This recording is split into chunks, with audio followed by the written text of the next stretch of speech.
ਗੱਲਬਾਤ ਕਰਾਂਗੇ ਪੰਜਾਬ ਦੀ ਸਿਆਸਤ ਦੇ ਉੱਤੇ ਤੇ ਪੰਜਾਬ ਦੀ ਸਿਆਸਤ ਦੇ ਵਿੱਚ ਕਿਵੇਂ ਅਲੱਗ-ਅਲੱਗ ਪਾਰਟੀਆਂ ਅਲੱਗ-ਅਲੱਗ ਬਿਆਨ ਦੇ ਰਹੀਆਂ ਨੇ ਤੇ ਸੱਤਾ ਦੇ ਵਿੱਚ ਆਉਣ ਲਈ ਕਿਵੇਂ ਤਰਲੋ ਮੱਛੀ ਨੇ। ਹੁਣ ਇੱਥੇ ਇਹ ਕਹਿ ਰਿਹਾ ਕਿ ਅਸੀਂ 5 ਲੱਖ ਦਾ ਇਕੱਠ ਕਰਨਾ ਤੇ ਪੰਜਾਬ ਦੇ ਵਿੱਚੋਂ ਸਾਨੂੰ ਲੋਕਾਂ ਨੂੰ ਲਿਆਉਣ ਵਾਸਤੇ ਬੱਸਾਂ ਨਹੀਂ ਮਿਲ ਰਹੀਆਂ। 5 ਲੱਖ ਲੋਕ ਆਪਣੇ ਆਪ ਇਸ ਰੈਲੀ ਵਿੱਚ ਆ ਜਾਣ ਤੇ ਫਿਰ ਪੰਜਾਬ ਦੇ ਵਿੱਚ ਬੀਜੇਪੀ ਦੀ ਸਰਕਾਰ ਬਣ ਤੋਂ ਕੋਈ ਰੋਕ ਨਹੀਂ ਸਕਦਾ। ਮੈਂ ਕਹਿੰਦਾ ਜੀ 50,000 ਦਾ ਇਕੱਠ ਕਰ ਜਾਣ ਤੇ ਇਹਨਾਂ ਦੀ ਬੜੀ ਬਹਾਦਰੀ ਹੈ। ਨਾਲੇ ਜਿਹੜੀ ਕਿਸਾਨਾਂ ਦੀ ਗੱਲ ਹੈ ਨਾ, ਕਿਸਾਨ ਆਪਣੀ ਮਾਫੀ ਦੀ ਗੱਲ ਨਾ ਕਰਨ ਜੀ, ਕਿਸਾਨ ਆਪਣੀ ਫਸਲ ਦੀ ਸਵਾਮੀਨਾਥਨ ਕਮਿਸ਼ਨ ਦੀ ਰਿਪੋਰਟ ਲਾਗੂ ਕਰਨ ਦੀ ਗੱਲ ਕਰਨ। ਜਿੱਥੋਂ ਤੱਕ ਆਮ ਆਦਮੀ ਦੀ ਪਾਰਟੀ ਦੀ ਗੱਲ ਹੈ ਜੀ, ਉਹਨਾਂ 'ਚ ਲੀਡਰ ਬਹੁਤ ਹੈ ਤੇ ਵਰਕਰ ਘੱਟ ਜੀ। ਕਿ ਅੱਜ ਦੀ ਡੇਟ ਤੱਕ ਕਿਹੜੀ ਪਾਰਟੀ ਦਾ ਪਲੜਾ ਜਿਹੜਾ ਹੈ ਪੰਜਾਂ ਦਾ ਜਿਨ੍ਹਾਂ ਦਾ ਤੁਸੀਂ ਨਾਮ ਲਿਆ ਅਜੇ ਤੱਕ ਜਿਹੜਾ ਆ ਉਹ ਹਾਵੀ ਨਜ਼ਰ ਆ ਰਿਹਾ? ਜਦੋਂ ਕੈਪਟਨ ਅਮਰਿੰਦਰ ਸਿੰਘ ਸੀ ਨਾ ਜੀ, ਉਦੋਂ ਬਿਲਕੁਲ ਕਾਂਗਰਸ ਹਾਸ਼ੀ ਤੇ ਚਲੀ ਗਈ ਸੀ ਜੀ। ਲੇਕਿਨ ਚੰਨੀ ਦੇ ਬਣ ਦੇ ਨਾਲ ਜਿਹੜੀ ਦਲਿਤ ਵੋਟ ਆ ਉਹਦਾ ਪੋਲਰਾਈਜੇਸ਼ਨ ਹੋਇਆ ਬਕਾਇਦਾ। ਤੇ ਜਦੋਂ ਵੱਖ-ਵੱਖ ਪਾਰਟੀਆਂ ਐਲਾਨ ਕਰਦੀਆਂ ਸੀ ਜਾਂ ਸਿੱਧੂ ਸਾਹਿਬ ਦੇ ਵੱਲੋਂ ਬੜੇ ਸਵਾਲ ਚੁੱਕੇ ਗਏ ਸੀ ਕਿ ਪੈਸੇ ਕਿੱਥੋਂ ਆਉਣਗੇ, ਕਿੱਥੋਂ ਦਿੱਤੇ ਜਾਣਗੇ, ਪਰ ਉਹਨਾਂ ਨੇ ਤਾਂ ਪਿਛਲੇ ਵੀ ਰਿਕਾਰਡ ਸਾਰੇ ਤੋੜਤੇ ਆ।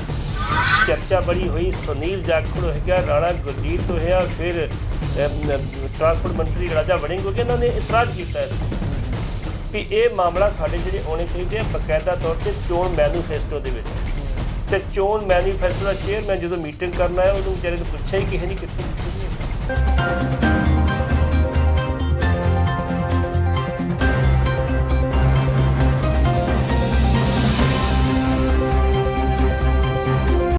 ਵਾਹਿਗੁਰੂ ਜੀ ਕਾ ਖਾਲਸਾ, ਵਾਹਿਗੁਰੂ ਜੀ ਕੀ ਫਤਿਹ। ਪ੍ਰੋਗਰਾਮ ਪੰਜਾਬ ਮਿਸ਼ਨ 2022 ਦੇ ਵਿੱਚ ਵਿਸ਼ਵ ਭਰ ਦੇ ਸਰੋਤਿਆਂ ਦਾ ਸਵਾਗਤ ਹੈ। ਗੱਲਬਾਤ ਕਰਾਂਗੇ ਪੰਜਾਬ ਦੀ ਸਿਆਸਤ ਦੇ ਉੱਤੇ ਤੇ ਪੰਜਾਬ ਦੀ ਸਿਆਸਤ ਦੇ ਵਿੱਚ ਕਿਵੇਂ ਅਲੱਗ-ਅਲੱਗ ਪਾਰਟੀਆਂ ਅਲੱਗ-ਅਲੱਗ ਬਿਆਨ ਦੇ ਰਹੀਆਂ ਨੇ ਤੇ ਸੱਤਾ ਦੇ ਵਿੱਚ ਆਉਣ ਲਈ ਕਿਵੇਂ ਤਰਲੋ ਮੱਛੀ ਨੇ। ਮੇਰਾ ਸਾਥ ਦੇਣਗੇ ਇਸ ਪ੍ਰੋਗਰਾਮ ਦੇ ਵਿੱਚ ਸੀਨੀਅਰ ਪੱਤਰਕਾਰ ਸਰਦਾਰ ਜਸਬੀਰ ਸਿੰਘ ਜੀ ਪੱਟੀ। ਸੋ ਉਹਨਾਂ ਨਾਲ ਫਤਿਹ ਦੀ ਸਾਂਝ ਪਾਉਂਦੇ ਹਾਂ। ਪ੍ਰੋਗਰਾਮ ਦੀ ਸ਼ੁਰੂਆਤ ਕਰਦੇ ਹਾਂ। ਪੱਟੀ ਸਾਹਿਬ, ਵਾਹਿਗੁਰੂ ਜੀ ਕਾ ਖਾਲਸਾ, ਵਾਹਿਗੁਰੂ ਜੀ ਕੀ ਫਤਿਹ। ਵਾਹਿਗੁਰੂ ਜੀ ਕਾ ਖਾਲਸਾ, ਵਾਹਿਗੁਰੂ ਜੀ ਕੀ ਫਤਿਹ। ਪੱਟੀ ਸਾਹਿਬ, ਕੱਲ੍ਹ ਪ੍ਰਧਾਨ ਮੰਤਰੀ ਨਰਿੰਦਰ ਮੋਦੀ ਪੰਜਾਬ ਦੌਰੇ ਦੇ ਉੱਤੇ ਆ ਰਹੇ ਨੇ ਤੇ ਵੱਡੇ ਬਾਦਲ ਸਾਹਿਬ ਜਿਹੜੇ ਆ ਉਹਨਾਂ ਨੇ ਕਿਹਾ ਆ ਕਿ ਪੰਜਾਬ ਦੇ ਵਿਕਾਸ ਵਾਸਤੇ ਕੋਈ ਜਿਹੜਾ ਵੱਡਾ ਪੈਕੇਜ ਜਿਹੜਾ ਆ ਉਹ ਦਿੱਤਾ ਜਾਵੇ। ਸੋ ਕੀ ਇਸ ਤੋਂ ਜਿਹੜਾ ਭਾਵ ਆ ਉਹ ਲਿਆ ਜਾਵੇ ਕਿ ਪੈਕੇਜ ਦੀ ਮੰਗ ਕੀਤੀ ਜਾ ਰਹੀ ਆ, ਲਗਾਤਾਰ ਵਿਕਾਸ ਦੀਆਂ ਗੱਲਾਂ ਹੋ ਰਹੀਆਂ ਨੇ, ਅਲੱਗ-ਅਲੱਗ ਪਾਰਟੀਆਂ ਅਲੱਗ-ਅਲੱਗ ਗੱਲਾਂ ਕਰ ਰਹੀਆਂ ਨੇ। ਬੀਜੇਪੀ ਦੀ ਕੀ ਸਟ੍ਰੈਟਜੀ ਨਜ਼ਰ ਆ ਰਹੀ ਆ ਪੰਜਾਬ ਵਾਸਤੇ?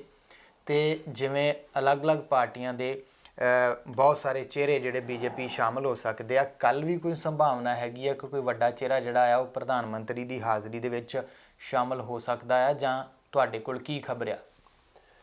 ਜਿੱਥੋਂ ਤੱਕ ਆਪਾਂ ਜੇ ਬੀਜੇਪੀ ਦੀ ਗੱਲ ਕਰੀਏ ਜੀ, ਕਰੀਬ 2.5 ਦਹਾਕਿਆਂ ਦੇ ਬਾਅਦ ਜਿਹੜੀ ਉਹ ਇਕੱਲੇ ਪੰਜਾਬ 'ਚ ਰੈਲੀ ਕਰ ਰਹੇ ਜੀ।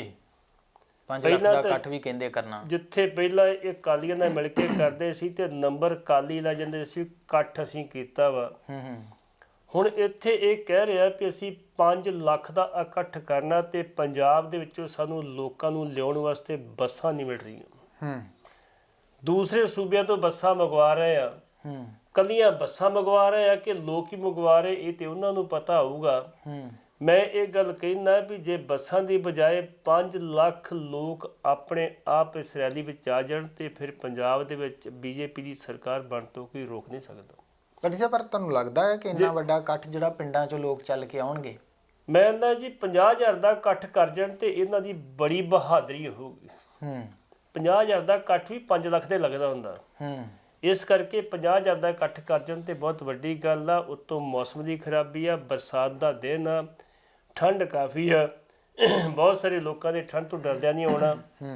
ਦੂਸਰਾ ਕਰੋਨਾ ਦਾ ਰੌਲਾ ਪੈਣਾ ਸ਼ੁਰੂ ਹੋ ਗਿਆ ਵੀ ਕਰੋਨਾ ਆ ਗਿਆ, ਰਾਤ ਦਾ ਕਰਫਿਊ ਲਾ ਦਿੱਤਾ ਗਿਆ, ਜਦੋਂ ਕਿ ਸਾਡੀ WHO ਨੇ ਕਿਹਾ ਰਾਤ ਦਾ ਕਰਫਿਊ ਲਾਉਣਾ ਟੋਟਲੀ ਬਿਲਕੁਲ ਗਲਤ ਆ। ਜਦੋਂ 1% ਲੋਕ ਬਾਹਰ ਖੜੇ ਨੇ, ਬਾਕੀ 99% ਆਪਣੇ ਕਮਰਿਆਂ 'ਚ ਵੜੇ, ਅੰਦਰ ਵੜੇ, ਉਦੋਂ ਤੁਸੀਂ ਕਰਫਿਊ ਲਾ ਰਹੇ ਹੋ। ਜਦੋਂ ਸਾਰੇ ਬਾਹਰ ਨੂੰ ਤੁਸੀਂ ਕਹਿ ਰਹੇ ਹੋ ਕੋਈ ਗੱਲ ਨਹੀਂ। ਬਿਲਕੁਲ।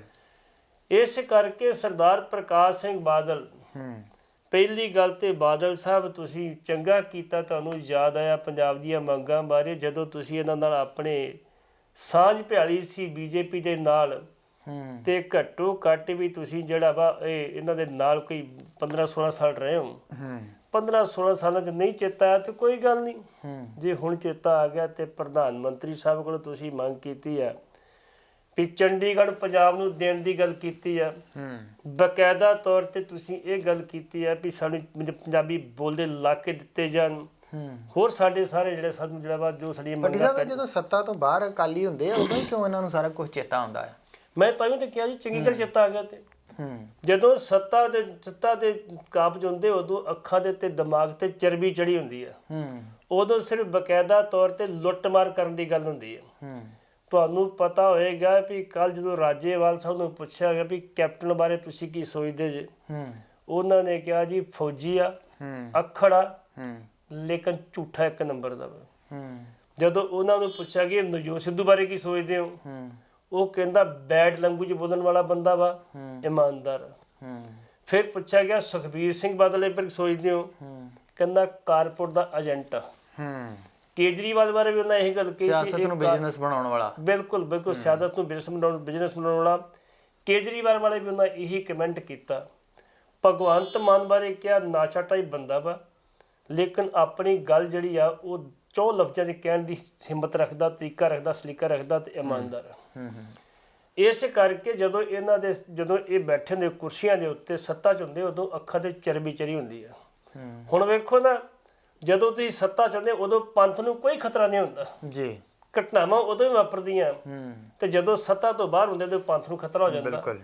ਹੁਣ ਬਾਦਲ ਸਾਹਿਬ ਨੇ ਮੋਦੀ ਸਾਹਿਬ ਨੂੰ ਅਪੀਲ ਕੀਤੀ ਵੀ ਜਿਹੜੀਆਂ ਪੰਜਾਬ ਦੀਆਂ ਪੈਂਡਿੰਗ ਮੰਗਾਂ ਸਾਡੀਆਂ ਉਹ ਪ੍ਰਵਾਨ ਕੀਤੀਆਂ ਜਾਣ। ਤੁਹਾਨੂੰ ਪਤਾ ਹੋਏਗਾ SYL ਦਾ ਲਗਭਗ ਜਿਹੜਾ ਮਸਲਾ ਉਹ ਹੱਲ ਹੋਣ ਪਾਸੇ ਤੁਰ ਪਿਆ ਵਾ। SYL 2 ਨੇ, ਇੱਕ SYL ਸਤਲੁਜ ਜਮਨਾ ਲਿੰਕ ਜੀ, ਇੱਕ ਹੈਗੀ ਆ ਸ਼ਾਰਦਾ ਜਮਨਾ ਲਿੰਕ ਜੀ।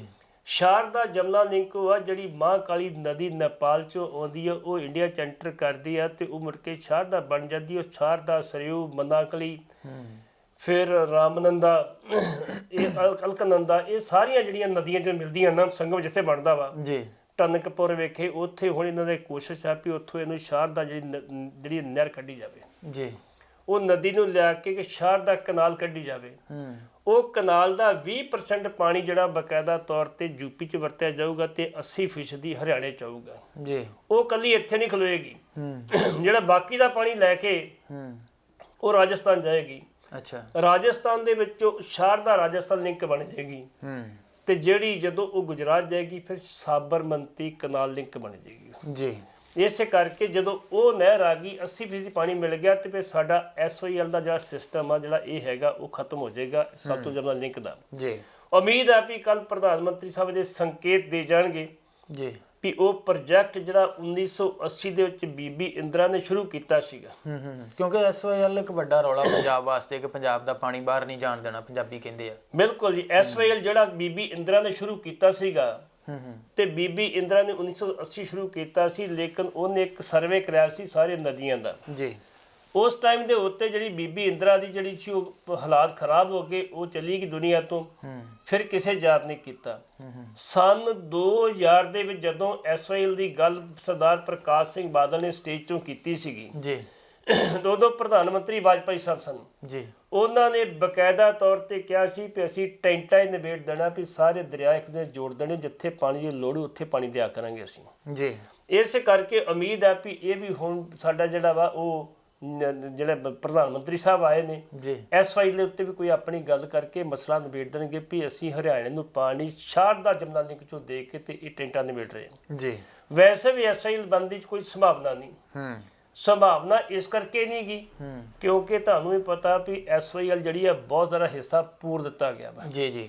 ਜਦੋਂ ਸਰਦਾਰ ਪ੍ਰਕਾਸ਼ ਸਿੰਘ ਬਾਦਲ ਨੇ 2000 ਚ ਕਿਹਾ ਸੀ ਵੀ SYL ਨਹੀਂ ਬਣੇਗੀ, ਪੂਰ ਦੇਵੇ ਉਹਨੂੰ, ਤੇ ਪੂਰ ਦਿੱਤਾ ਗਿਆ ਸੀ। ਮੁੜ ਕੇ ਸੁਪਰੀਮ ਕੋਰਟ ਦੇ ਆਦੇਸ਼ਾਂ ਦੇ ਉੱਤੇ ਜਿਹੜੀ ਕੇਂਦਰ ਸਰਕਾਰ ਸੀ ਉਹਨੇ BSF ਲਗਾਤੀ ਸੀ ਵੀ ਹੋਰ ਨਹੀਂ ਪੂਰਨ ਦੇਣੀ ਅਸੀਂ। ਇਸ ਕਰਕੇ SYL ਤੇ ਵੈਸੇ ਵੀ ਨਹੀਂ ਬਣਨੀ ਜੀ, ਤੇ ਜੇ SYL ਨਹੀਂ ਬਣਨੀ, ਮੈਂ ਥੋੜੀ ਜਿਹੀ ਪਿੱਛੇ ਜਾਣ ਲੱਗਾ ਜੀ। 1977 ਦੇ ਵਿੱਚ ਬਕਾਇਦਾ ਤੌਰ ਤੇ ਜਿਹੜੀ ਆ ਕੇਂਦਰ ਦੇ ਵਿੱਚ ਮਰਾਰਜੀ ਦੇਸਾਈ ਜਨਤਾ ਪਾਰਟੀ ਦੀ ਬਣੀ ਜੀ। ਪੰਜਾਬ ਦੇ ਵਿੱਚ ਅਕਾਲੀ ਜਨ ਸੰਘ ਦੀ ਸਰਕਾਰ ਬਣੀ, ਤੇ ਹਰਿਆਣੇ ਦੇ ਵਿੱਚ ਜਿਹੜੀ ਸੀ ਉਦੋਂ ਦੇਵੀ ਲਾਲ ਦੀ ਸਰਕਾਰ ਸੀ ਜੀ। ਉਹ ਜਦੋਂ ਸਰਕਾਰ ਉੱਥੇ ਬਣੀ ਤੇ ਬਕਾਇਦਾ ਤੌਰ ਤੇ ਇਹ ਗਏ ਉੱਥੇ, ਜਦੋਂ ਬੁਲਾਇਆ ਮਹਾਰਾਜ ਜੀ ਦੇਸਾਈ ਨੇ ਵੀ ਤੁਸੀਂ SY ਦਾ ਮਾਮਲਾ ਕਹਿੰਦੇ ਲੈ ਕੇ ਆਓ, ਨਕਸ਼ਾ ਲੈ ਕੇ ਗਏ। ਉਹ ਕਹਿੰਦੇ SYL ਜਿਹੜਾ ਸਤਲੁਜ ਜਮਨਾ ਲਿੰਕ ਦਰਿਆ ਕਿੱਥੇ ਵਗਦਾ, ਕਹਿੰਦੇ ਇੱਥੇ ਵਗਦਾ।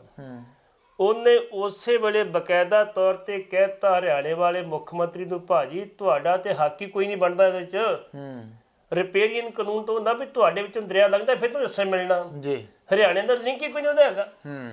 ਉਸ ਟਾਈਮ ਤੇ ਜੇ ਕਿਤੇ ਉਦੋਂ ਬਾਦਲ ਸਾਹਿਬ ਥੋੜੀ ਜਿਹੀ ਚੁਸਤੀ ਕਰਦੇ, ਪ੍ਰਧਾਨ ਮੰਤਰੀ ਤੋਂ ਲਿਖਵਾ ਲੈਂਦੇ ਤੇ ਇਹ ਮਸਲਾ ਹੀ ਨਾ ਉੱਭਰਦਾ ਜੀ। ਉਦੋਂ ਕੋਈ ਨਹੀਂ ਲਿਖਾਇਆ ਕਿਉਂਕਿ ਦੇਵੀ ਨਾਲ ਇਹਨਾਂ ਦੀ ਬੜੀ ਜਾਰੀ ਸੀ, ਡੂੰਘੀ ਜਾਰੀ ਸੀ ਇਹਨਾਂ ਦੀ। ਇਸ ਕਰਕੇ ਇਹਨਾਂ ਸੋਚਿਆ ਵੀ ਜੇ ਉਹ ਨਾਰਾਜ਼ ਹੋ ਜਾਊਗਾ ਉਹਦੇ ਬਦਲੇ ਇਹਨਾਂ ਨੂੰ ਬਕਾਇਦਾ ਤੌਰ ਤੇ ਉਹਨਾਂ ਨੇ ਕੁਝ ਇਲਾਕਾ ਜਿਹੜਾ ਸੀ ਦਿੱਤਾ ਸੀ ਹਰਿਆਣੇ ਦੇ ਵਿੱਚ ਨਿੱਜੀ ਤੌਰ ਤੇ, ਜਿੱਥੇ ਹੋਟਲ ਬਣਾਏ ਇਹਨਾਂ ਨੇ ਜੀ। ਹੁਣ ਜੇ ਉਹਨੂੰ ਲਿਖਾਉਂਦੇ ਗੱਲ ਮੁੱਕ ਜਾਂਦੀ। ਲੇਕਿਨ ਅਸੀਂ ਸੋਚਦੇ ਹਾਂ ਵੀ ਜੇ ਪ੍ਰਧਾਨ ਮੰਤਰੀ ਸਾਹਿਬ ਜੇ ਪੰਜਾਬ ਦੇ ਲੋਕਾਂ ਨੂੰ ਕੋਈ ਸਵਾਰਨਾ ਚਾਹੁੰਦੇ ਆ ਤੇ ਬਕਾਇਦਾ ਤੌਰ ਤੇ SYL ਦਾ ਮੁੱਦਾ ਵੀ ਹੱਲ ਕਰ ਦੇਣ ਕਿ ਸ਼ਾਰਦਾ ਜਮਨਾ ਲਿੰਕ ਬਾਰੇ ਜਿਹੜਾ ਸਾਡਾ ਵਾਟਰ ਰਿਸੋਰਸ ਡਿਪਾਰਟਮੈਂਟ ਇੰਡੀਆ ਦਾ ਉਹਨਾਂ ਨੇ ਸਾਰੀਆਂ ਫਾਈਲਾਂ ਕੱਢ ਕੇ ਪ੍ਰਧਾਨ ਮੰਤਰੀ ਸਾਹਿਬ ਨੂੰ ਖਾਤੀਆਂ ਤੇ ਪ੍ਰਧਾਨ ਮੰਤਰੀ ਸਾਹਿਬ ਨੇ ਆਰਡਰ ਕਰਤੇ ਵੀ ਸ਼ਾਰਦਾ ਜਮਨਾ ਲਿੰਕ ਜਿਹੜੀ ਇਹ ਬਣਾਈ ਜਾਵੇ ਇਮੀਡੀਏਟਲੀ। ਜੀ ਜੀ ਜੀ ਬਿਲਕੁਲ। ਪੱਟੀ ਸਾਹਿਬ, ਕਰਜ਼ਿਆਂ ਦੀ ਗੱਲ ਕਰੀਏ ਤਾਂ ਕੁਝ ਕਿਸਾਨ ਇਸ ਚੀਜ਼ ਨੂੰ ਲੈ ਕੇ ਵੀ ਆਸਵੰਦ ਆ ਕਿ ਪ੍ਰਧਾਨ ਮੰਤਰੀ ਕੱਲ੍ਹ ਆ ਰਹੇ ਆ ਪੰਜਾਬ, ਤੇ ਕਰਜ਼ੇ ਵੀ 5 ਏਕੜ ਵਾਲਿਆਂ ਦੇ ਜਾਂ 5 ਏਕੜ ਤੋਂ ਥੱਲੇ ਵਾਲਿਆਂ ਦੇ ਮਾਫ ਵੀ ਹੋ ਸਕਦੇ ਆ, ਜਾਂ ਇਸ ਤਰ੍ਹਾਂ ਦੀ ਕੋਈ ਅਨਾਉਂਸਮੈਂਟ ਵੀ ਹੋ ਸਕਦੀ ਆ। ਇਹਦੇ ਵਿੱਚ ਵੀ ਕੋਈ ਸੱਚਾਈ ਹੈਗੀ ਹੈ ਵਾਕਿਆ ਹੀ? ਵੇਖੋ ਜੀ, ਪ੍ਰਧਾਨ ਮੰਤਰੀ ਸਾਹਿਬ ਨੇ 42,750 ਕਰੋੜ ਦੇ ਪ੍ਰੋਜੈਕਟ ਜਿਹੜੇ ਉਹ ਕੱਲ੍ਹ ਉਹਨਾਂ ਨੇ ਉਹ ਸ਼ੁਰੂ ਕਰਾਉਣੇ ਆ। ਉਹਦੇ ਵਿੱਚ ਦਿੱਲੀ ਅੰਮ੍ਰਿਤਸਰ ਲਿੰਕ ਜਿਹੜੀ ਆ ਸੜਕ ਨਾਲ ਆਪਣੀ ਹੈਗੀ, ਉਹ ਆਪਣੀ ਐਕਸਪ੍ਰੈਸਵੇ ਜਿਹੜੇ ਉਹਨਾਂ ਦਾ ਨੀਂਹ ਪੱਥਰ ਰੱਖਣਾ ਵਾ ਜੀ। ਜੇ ਉਹ ਨੀਂਹ ਪੱਥਰ ਰੱਖਣਾ ਵਾ ਤੇ ਫਿਰ ਮੈਂ ਸੋਚਦਾ ਵੀ ਸ਼ਾਇਦ ਉਹ ਨਾ ਗੱਲ ਹੋ ਸਕੇ। ਨਾਲੇ ਜਿਹੜੀ ਕਿਸਾਨਾਂ ਦੀ ਗੱਲ ਹੈ ਨਾ, ਕਿਸਾਨ ਆਪਣੀ ਮਾਫੀ ਦੀ ਗੱਲ ਨਾ ਕਰਨ ਜੀ, ਕਿਸਾਨ ਆਪਣੀ ਫਸਲ ਦੀ ਸਵਾਮੀਨਾਥਨ ਕਮਿਸ਼ਨ ਦੀ ਰਿਪੋਰਟ ਲਾਗੂ ਕਰਨ ਦੀ ਗੱਲ ਕਰਨ ਜੀ। ਜਿਹੜੀ ਪ੍ਰਧਾਨ ਮੰਤਰੀ ਸਾਹਿਬ ਜਦੋਂ ਕਮੇਟੀ ਦੇ ਚੇਅਰਮੈਨ ਬਣੇ ਸੀ ਮੁੱਖ ਮੰਤਰੀ ਹੁੰਦਿਆਂ, ਇਹਨਾਂ ਨੇ ਬਕਾਇਦਾ ਤੌਰ ਤੇ ਸਿਫਾਰਿਸ਼ ਕੀਤੀ ਸੀ ਕਿ ਰਿਪੋਰਟ ਲਾਗੂ ਕੀਤੀ ਜਾਵੇ ਜੀ। ਉਹ ਰਿਪੋਰਟ ਲਾਗੂ ਕਰਾ ਲੈਣ ਤੇ ਸਭ ਕੁਝ ਵਿੱਚ ਹੀ ਆ ਜਾਊ ਇਹਨਾਂ ਦੇ। ਉਹ ਸਰਕਾਰ ਦੀ ਰਿਪੋਰਟ ਆ, ਕਿਸਾਨਾਂ ਦੀ ਰਿਪੋਰਟ ਨਹੀਂ ਹੈਗੀ ਜੀ। ਇਸ ਕਰਕੇ ਮੈਂ ਸੋਚਦਾ ਮਾਫੀਆ ਮੂਫੀਆ ਦਾ ਮਤਲਬ ਹੁੰਦਾ ਵੀ ਤੁਸੀਂ ਅਵੇਸਲੇ ਹੋ ਜਾਓਗੇ। ਚਾਹੀਦਾ ਇਹ ਆ ਵੀ ਇਹਨਾਂ ਜਿਹਨੂੰ ਸਾਨੂੰ ਪੰਜਾਬ ਨੂੰ ਜਿਹੜਾ ਵਾ ਇੱਕ ਐਜੂਕੇਸ਼ਨ, ਇੱਕ ਸਿਹਤ ਸਹੂਲਤਾਂ ਤੇ ਰੁਜ਼ਗਾਰ ਜੀ। ਪੰਜਾਬ ਦੇ ਲੋਕਾਂ ਨੂੰ 3 ਚੀਜ਼ਾਂ ਦੇ ਦਿਓ, ਬਾਕੀ ਬੰਦੋਬਸਤ ਸਾਰਾ ਆਪਣੇ ਆਪੇ ਕਰ ਲੈਣਗੇ, ਕੋਈ ਲੋੜ ਨਹੀਂ ਕਿਸੇ ਚੀਜ਼ ਦੀ ਜੀ। ਫਿਰ ਵੀ ਜਿੰਨਾ ਕਰਜ਼ਾ ਵੱਧ ਚੁੱਕਾ ਵਾ, ਲੋਕ ਖੁਦਕੁਸ਼ੀਆਂ ਕਰ ਰਹੇ, ਕਿਸਾਨ ਕਰ ਰਹੇ ਨੇ, ਜੇ ਇੰਨੀ ਕੁ ਮਿਹਰਬਾਨੀ ਕਰ ਦੇਣ, ਕਿਸਾਨਾਂ ਦਾ ਕਰਜ਼ਾ ਕੁਛ ਮਾਫ ਕਰ ਦੇਣ ਪ੍ਰਧਾਨ ਮੰਤਰੀ ਸਾਹਿਬ, ਚੰਗੀ ਗੱਲ ਆ ਜੀ। ਬਿਲਕੁਲ। ਭੱਟੀ ਸਾਹਿਬ, ਅਗਲੀ ਗੱਲ ਕਰੀਏ ਕਿ ਆਮ ਆਦਮੀ ਪਾਰਟੀ ਬੜੀ ਆਸਵੰਦ ਸੀਗੀ ਕਿ ਕਿਸਾਨਾਂ ਦੀ ਪਾਰਟੀ ਜਿਹੜੀ ਹੁਣ ਬਣੀ ਆ ਉਹਦੇ ਨਾਲ ਉਹਨਾਂ ਦਾ ਸਮਝੌਤਾ ਜਿਹੜਾ ਆ ਉਹ ਹੋ ਜਾਏਗਾ, ਪਰ ਕਿਤੇ ਨਾ ਕਿਤੇ ਗੱਲ ਜਿਹੜੀ ਆ ਉਹ ਨਹੀਂ ਬਣੀ। ਸੋ ਹੁਣ ਕੀ ਤੁਹਾਨੂੰ ਲੱਗਦਾ ਆ ਕਿ ਪੰਜਾਬ ਦੇ ਵਿੱਚ ਵੋਟ ਦੀ ਗੱਲ ਕਰੀਏ ਤਾਂ 5 ਥਾਵਾਂ ਦੇ ਉੱਤੇ ਘੱਟੋ ਘੱਟ ਜੇ ਗੱਲ ਕਰੀਏ ਤਾਂ 5 ਥਾਵਾਂ ਦੇ ਉੱਤੇ ਵੰਡੀ ਜਾਂਦੀ ਆ, ਅਕਾਲੀ, ਕਾਂਗਰਸ, BJP ਆ, ਕਿਸਾਨ ਨੇ ਤੇ ਆਮ ਆਦਮੀ ਪਾਰਟੀ ਆ।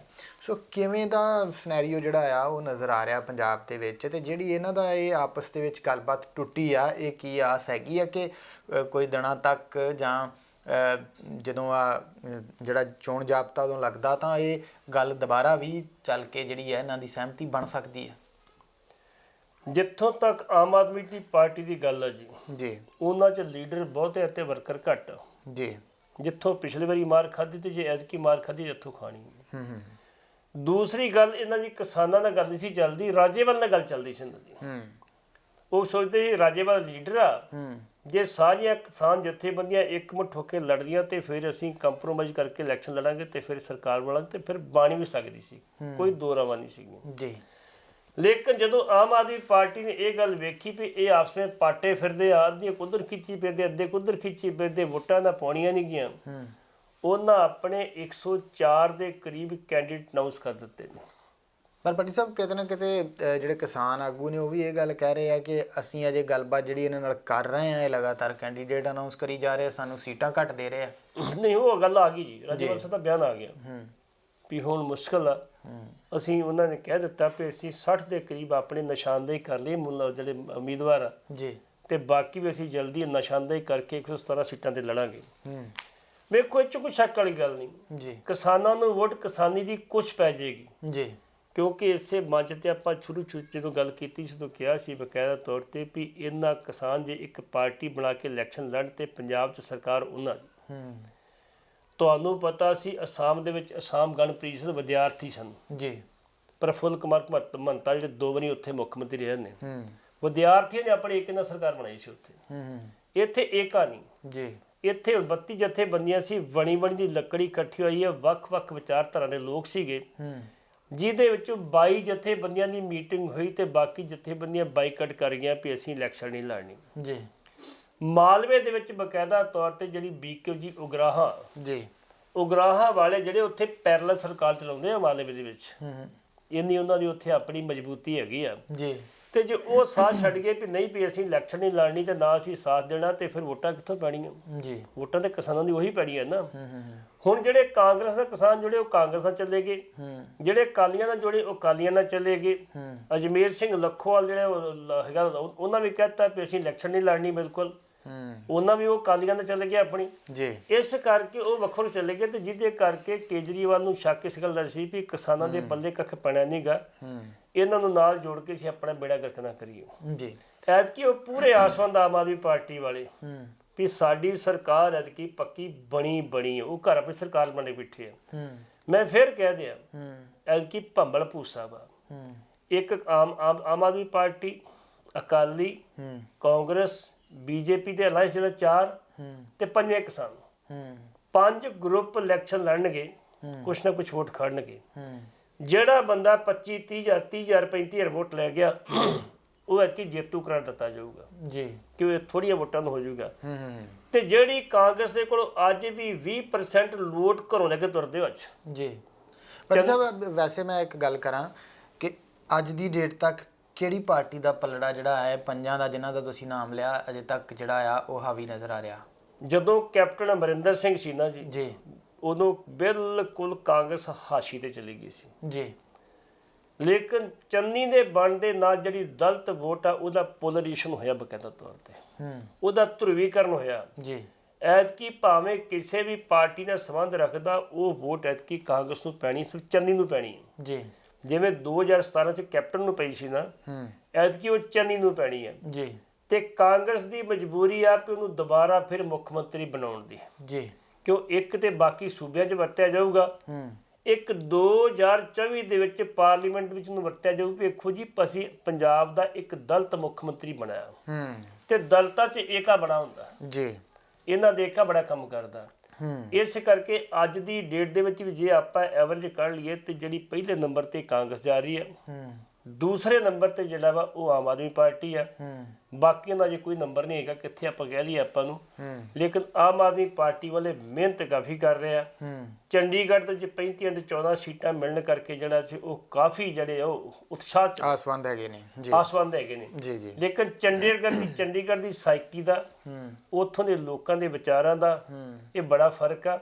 ਰਾਜੇਵਾਲ ਸਾਹਿਬ ਨੇ ਕਹਿਤਾ ਸੀਗਾ ਜੀ ਭਾਈ ਬਹੁਤਾ ਖੁਸ਼ ਹੋਣ ਦੀ ਲੋੜ ਨਹੀਂ, ਕਿ ਉਹ ਵੀ ਕਿਸਾਨੀ ਦਾ ਪ੍ਰਭਾਵ ਤੁਸੀਂ ਵੋਟਾਂ ਮਿਲੀਆਂ ਜੀ ਜੀ। ਇਸ ਕਰਕੇ ਜਿੱਥੇ ਕਿਸਾਨ ਖੜ ਕੇ ਫਿਰ ਕਿਸਾਨਾਂ ਵੋਟਾਂ ਲੈ ਜਾਣੀਆਂ ਜੀ ਜੀ ਬਿਲਕੁਲ। ਜਿਹੜੀ ਫਲੋਟਿੰਗ ਵੋਟ ਜਿਹੜੀ ਆ ਜੀ ਉਹ ਖਰਾਬ ਕਰਨੀ ਆ, ਉਹ ਫਲੋਟਿੰਗ ਵੋਟ ਮਿਲਣੀ ਸੀ ਆਮ ਆਦਮੀ ਪਾਰਟੀ ਨੂੰ ਜੀ ਜੀ। ਉਹ ਹੁਣ ਕਿਸਾਨ ਲੈ ਜਾਣਗੇ, ਨੁਕਸਾਨ ਆਮ ਆਦਮੀ ਪਾਰਟੀ ਦਾ ਸਭ ਤੋਂ ਵੱਧ ਹੋਏਗਾ। ਪੱਟੀ ਸਾਹਿਬ ਅਗਲੀ ਗੱਲ ਕਰਾਂ, ਨਵਜੋਤ ਸਿੰਘ ਸਿੱਧੂ ਨੇ ਕੱਲ ਬੜੇ ਵੱਡੇ ਐਲਾਨ ਕੀਤੇ ਆ। ਜਦੋਂ ਵੱਖ-ਵੱਖ ਪਾਰਟੀਆਂ ਐਲਾਨ ਕਰਦੀਆਂ ਸੀ ਜਾਂ ਸਿੱਧੂ ਸਾਹਿਬ ਦੇ ਵੱਲੋਂ ਬੜੇ ਸਵਾਲ ਚੁੱਕੇ ਗਏ ਸੀਗੇ ਕਿ ਪੈਸੇ ਕਿੱਥੋਂ ਆਉਣਗੇ, ਕਿੱਥੋਂ ਦਿੱਤੇ ਜਾਣਗੇ, ਪਰ ਉਹਨਾਂ ਨੇ ਤਾਂ ਪਿਛਲੇ ਵੀ ਰਿਕਾਰਡ ਸਾਰੇ ਤੋੜਤੇ ਆ।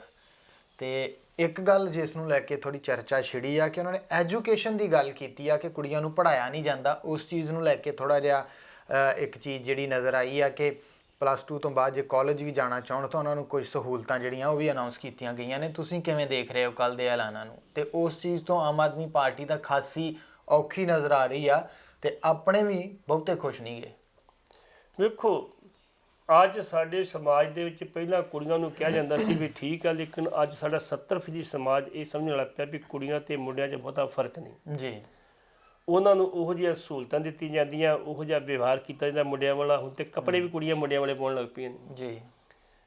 ਇਸ ਕਰਕੇ ਜਿਹੜੀ ਸਿੱਧੂ ਸਾਹਿਬ ਨੇ ਗੱਲ ਕਹੀ, ਸਿੱਧੂ ਸਾਹਿਬ ਨੇ ਕੋਈ ਨਵੇਕਲੀ ਗੱਲ ਨਹੀਂ ਕਹੀ ਕਿਉਂਕਿ ਪਹਿਲਾਂ ਇਹਨਾਂ ਨੇ ਕਹਿਤਾ ਕੇਜਰੀਵਾਲ ਨੇ ਵੀ 18 ਸਾਲ ਤੋਂ ਉਮਰ ਦੀ ਕੋਈ ਵੀ ਪੰਜਾਬ ਦੀ ਧੀ ਆ ਮਾਂ ਭੈਣ ਆ ਉਹਨੂੰ ਅਸੀਂ 1000 ਰੁਪਏ ਮਹੀਨਾ ਉਹਦੇ ਖਾਤੇ 'ਚ ਪਾਵਾਂਗੇ ਜੀ।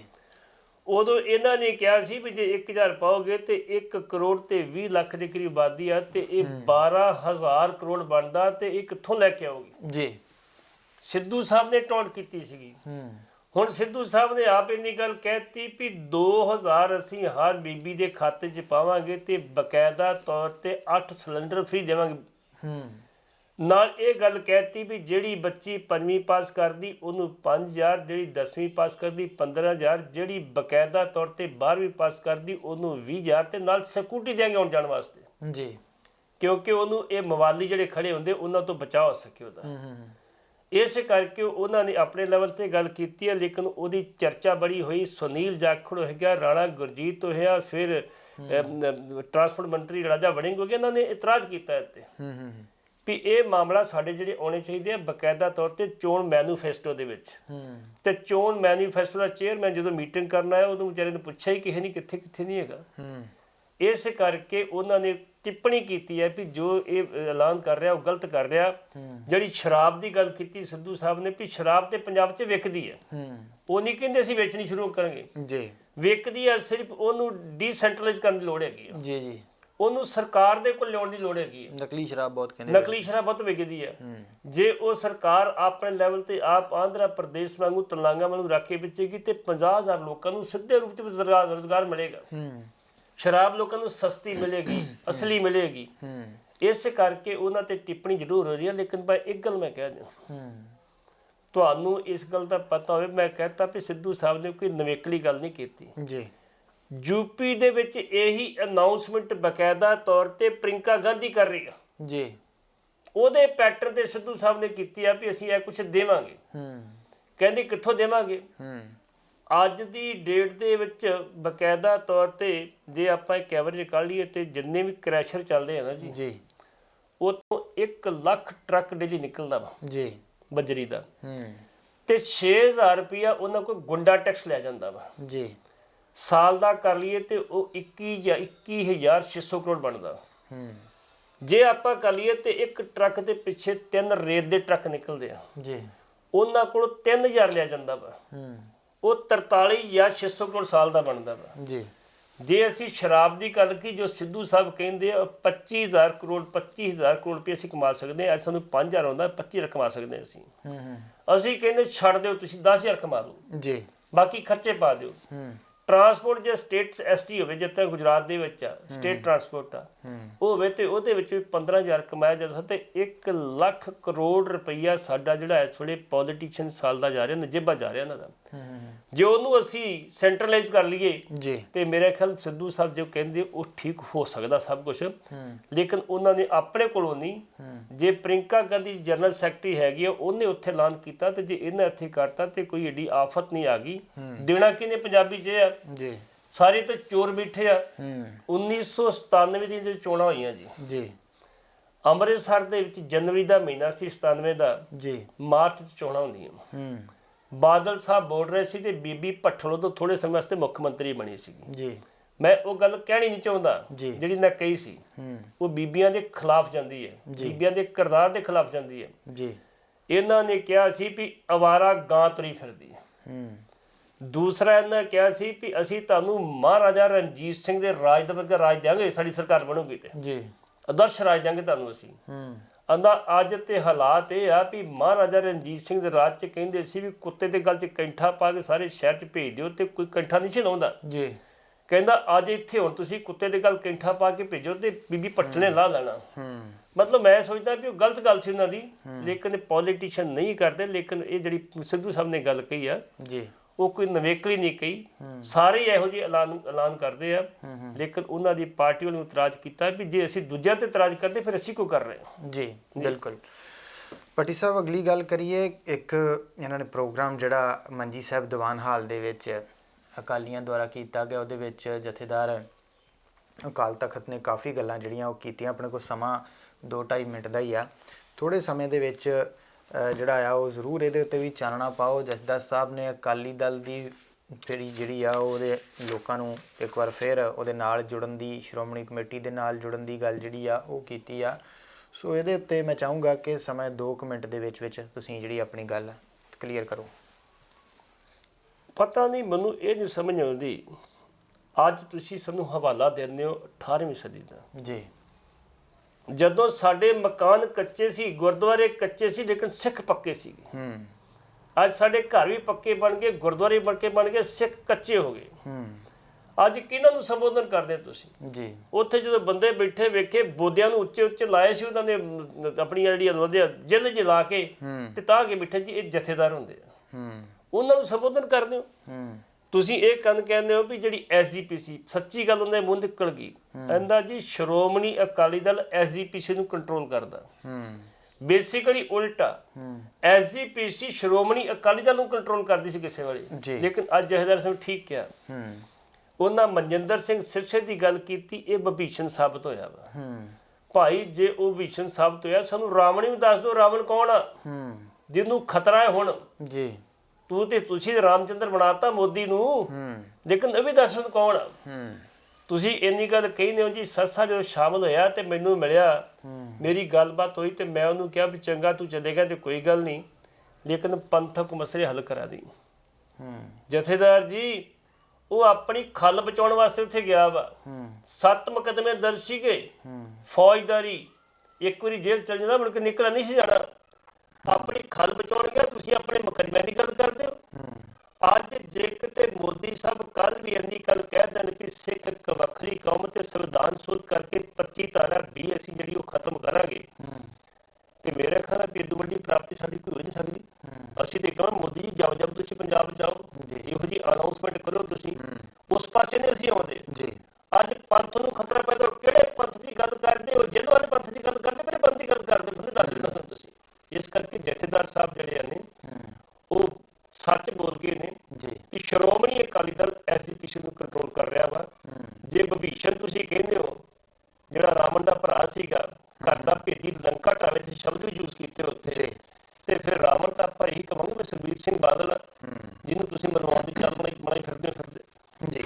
ਬਟ ਸਾਹਿਬ ਜ਼ਰੂਰ ਇਹ ਗੱਲ ਜਿਹੜੀ ਵਾਕਿਆ ਤੁਹਾਡੀ ਦਰੁਸਤ ਹੈ, ਤੇ ਇਹ ਵੀ ਗੱਲ ਹੈਗੀ ਹੈ ਦਰਸ਼ਕੋ ਕਿ ਜਿਵੇਂ ਧਾਰਮਿਕ ਆਗੂਆਂ ਨੂੰ ਇਸ ਤਰੀਕੇ ਦੇ ਨਾਲ ਸਪੀਚਾਂ ਨਾ ਕੋ ਕਰਵਾ ਕੇ ਅਕਾਲੀ ਦਲ ਜਿਹੜਾ ਆ ਉਹ ਇਹ ਜਿਹੜਾ ਆ ਲੋਕਾਂ ਦੇ ਉੱਤੇ ਅਸਰ ਪਾਉਣ ਦੀ ਕੋਸ਼ਿਸ਼ ਕਰ ਰਿਹਾ ਹੈ, ਕਿਉਂਕਿ ਅਸੀਂ ਸਾਰੇ ਜਿਹੜੇ ਆ ਉਹ ਧਰਮ ਦੇ ਨਾਲ ਜੁੜੇ ਹੋਏ ਹਾਂ ਕਿ ਇਸ ਤਰੀਕੇ ਨਾਲ ਲੋਕਾਂ ਨੂੰ ਜਿਹੜਾ ਲਾਮਬੰਦ ਆ ਉਹ ਕੀਤਾ ਜਾਵੇ। ਇਸ ਗੱਲ ਤੋਂ ਵੀ ਅਸੀਂ ਜਿਹੜਾ ਆ ਉਹ ਨਹੀਂ ਮੁਨਕਰ ਹੋ ਸਕਦੇ ਕਿ ਅਜਿਹੀਆਂ ਗੱਲਾਂ ਜਿਹੜੀਆਂ ਮੰਜੀ ਸਾਹਿਬ ਦੀ ਸਟੇਜ ਤੋਂ ਕਰਕੇ ਤੇ ਇੱਕ ਸਿਆਸੀ ਪਾਰਟੀ ਨੂੰ ਫਿਰ ਦੁਬਾਰਾ ਸੱਤਾ ਦੇ ਵਿੱਚ ਲਿਆਉਣ ਦੀ ਗੱਲ ਵੀ ਜਿਹੜੀ ਆ ਉਹ ਕੀਤੀ ਜਾ ਰਹੀ ਆ। ਸੋ ਲਗਾਤਾਰ ਜਿਹੜਾ ਆ ਉਹ ਅਕਾਲੀ ਦਲ ਦਾ ਇਹ ਸ਼ੁਰੂ ਤੋਂ ਹੀ ਜਿਹੜਾ ਆ ਉਹ ਫੰਡਾ ਰਿਹਾ ਆ ਕਿ ਪੰਥ ਨੂੰ ਖਤਰਾ ਆ, ਅਸੀਂ ਸ਼ਹੀਦੀ ਦੇਵਾਂਗੇ, ਇੱਦਾਂ ਦੀਆਂ ਗੱਲਾਂ ਕਰਕੇ ਸੱਤਾ ਦੇ ਵਿੱਚ ਹਮੇਸ਼ਾ ਆ ਕੇ ਬਾਅਦ ਦੇ ਵਿੱਚ ਕਿਸੇ ਦੀ ਬਾਤ ਜਿਹੜੀ ਉਹ ਨਹੀਂ ਪੁੱਛੀ ਗਈ। ਸੋ ਦੇਖਣਾ ਹੋਏਗਾ ਕਿ ਅਗਲੇ ਆਉਂਦੇ ਦਿਨਾਂ ਦੇ ਵਿੱਚ ਵੱਖ-ਵੱਖ ਸਿਆਸੀ ਪਾਰਟੀਆਂ ਕਿਸ ਤਰ੍ਹਾਂ ਦੇ ਹੱਥ ਕੰਡੇ ਜਿਹੜੇ ਆ ਉਹ ਅਪਣਾਉਂਦੀਆਂ ਨੇ, ਤੇ ਇਹ ਵੀ ਦੇਖਣਾ ਹੋਏਗਾ ਕਿ ਪੰਜਾਬ ਦੇ ਲੋਕ ਕਿਸ ਸੂਝ-ਬੂਝ ਤੋਂ ਕੰਮ ਲੈਂਦੇ ਨੇ। ਸੋ ਅੱਜ ਦੇ ਪ੍ਰੋਗਰਾਮ ਦੇ ਵਿੱਚ ਇੰਨਾ ਹੀ। ਪੱਟੀ ਸਾਹਿਬ ਦਾ ਧੰਨਵਾਦ,